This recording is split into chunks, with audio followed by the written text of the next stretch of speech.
மொழிகளில் தமிழ் மொழி முதன்மையானது.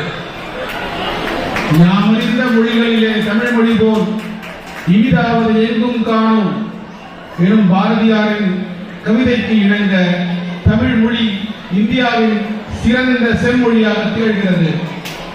அச்செம்மொழியாம் தாய்மொழிக்கு எனது முதற்கண் வணக்கத்தை தெரிவித்துக் கொள்கிறேன். தமிழர் திருநாளாம் பொங்கல் திருநாளை கொண்டாட கூடியிருக்கும் அனைவருக்கும் எனது வணக்கத்தையும் இனிய பொங்கல் நல்வாழ்த்துக்களையும் கூறிக்கொள்ள விரும்புகிறேன். உங்கள் அனைவருடன் கூடி தமிழர் திருநாளாம் பொங்கல் திருநாளை கொண்டாட வாய்ப்பளித்த அந்தமான் தமிழ்ச்சங்கத்தின் தலைவர் திரு ஈ மூர்த்தி அவர்கள், துணைத் தலைவர் திரு ஆ தமிழ்ச்செல்வன் அவர்கள், செயலாளர் திரு வே காளிதாசன் அவர்கள், பொருளாளர் திரு ஈ முத்துயுள்ளன் அவர்கள், துணை செயலாளர்கள் திரு மோ சுதாகர் அவர்கள் மற்றும் திரு மா சேது அவர்கள் மற்றும் என்னுடன் வேலையில் வீட்டிற்கும் பேராசிரியர் கோ பழனி அவர்கள் மற்றும் திருவாளர் தாமல் கோசரன் அவர்களுக்கு என் மனமார்ந்த நன்றியினை தெரிவித்துக் கொள்ள விரும்புகிறேன்.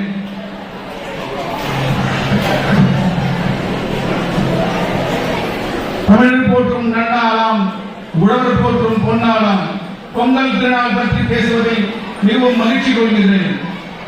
உழவுக்கும் தொழிலுக்கும் வந்தனை செய்வோம் என்ற மகாகவி பாரதியின் வரிகளுக்கு ஏற்ப உழவுக்கும் அதற்கு அடிப்படையான ஆதரவுக்கும் மற்றும் இயற்கைக்கும் நன்றி தெரிவிக்கும் நன்னாளே பொங்கல் திருநாளாம். தை பிறந்தால் வழி பிறக்கும் என்பார்கள். தமிழ் மாதங்களில் தனிச்சிறப்பு வாய்ந்த மாதங்களில் முக்கியமானது தை மாதமாகும். தை மாதத்தின் பிறப்பை அறுவடை திருநாளாக பொங்கல் தினமாக உலகம் முழுவதும் வாழ்கின்ற தமிழகம் கொண்டாடி வருகின்றனர். பொங்கல் என்ற சொல்லுக்கு பொங்கி பெருகி வருவது என்ற பொருள் உண்டு.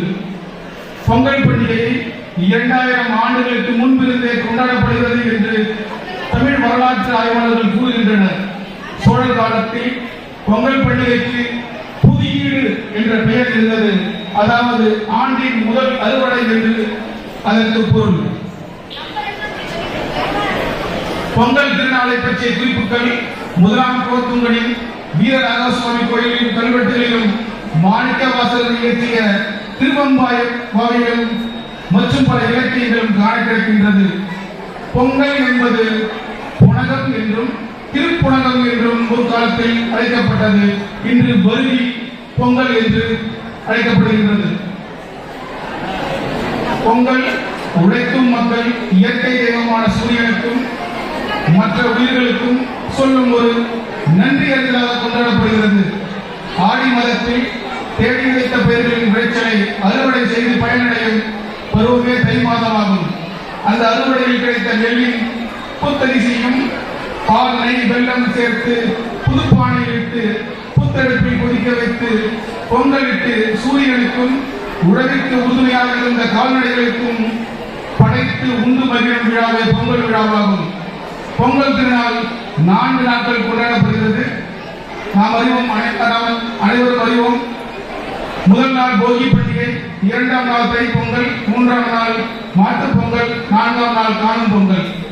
முதல் நாளான போகி பண்டிகை அல்லவை அழிந்து நல்லவை வளரட்டும், பழையன கழிதலும் புதியன புகுதலும் என்ற கூற்றுக்கு ஏற்ப போகி பண்டிகை தை திருநாளுக்கு முன்னாளான மார்கழியின் கடைசி நாள் என்று கொண்டாடப்படுகிறது. இந்நாளில் மூலிகளை கொண்டு காப்பு கட்டுதல் வழக்கமாகும்.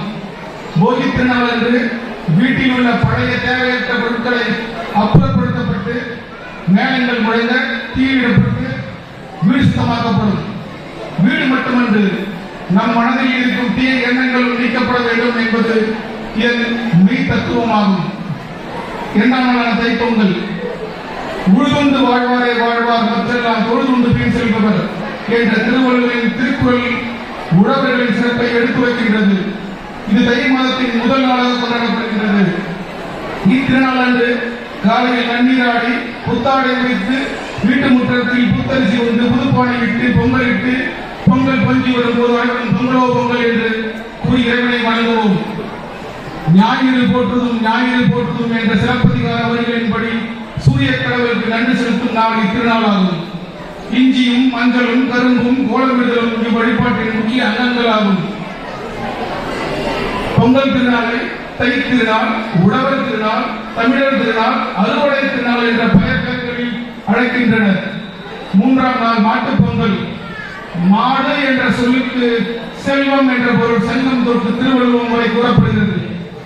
மகாகவி பாரதியார் அவர்கள் மிக எளிமையாக உழவு தொழிலுக்கு உதவும் கால்நடைகளை பற்றி, பாலை பொழுது தரும் பாப்பா, அந்த பசு மிக நல்லதடி பாப்பா, நெல்லு வயலில் உழுது வரும் மாடு, இவை ஆதரிக்க வேணுமடி பாப்பா என்று கூறுவது போல உழவு தொழிலுக்கு உறுதுணையாக வேண்டும் கால்நடைகளுக்கு நன்றி கூறும் நாளே மாட்டுப் பொங்கல்.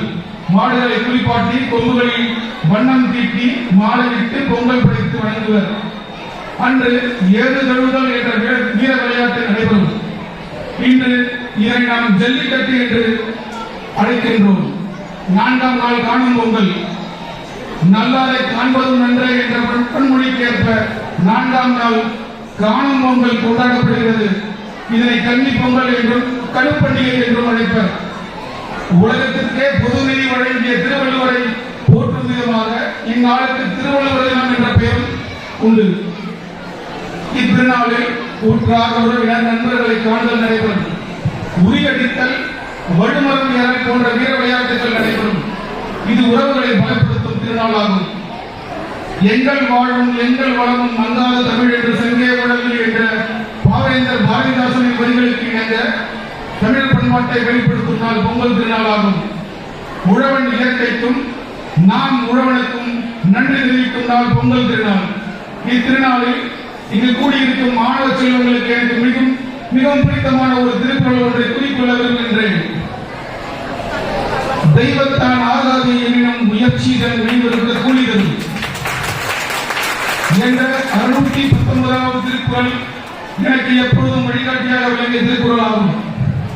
இதற்கு புலியூர் கேசவன் அவர்கள் உரை எழுதும் போது, தெய்வத்தின் அருளாலை கைகூடாது போனாலும் ஒருவனுடைய முயற்சியானது தன் உடலின் வருத்தத்தின் கூலியை தப்பாமல் கொடுத்துவிடும் என்று பொருள் கூறுகின்றார்.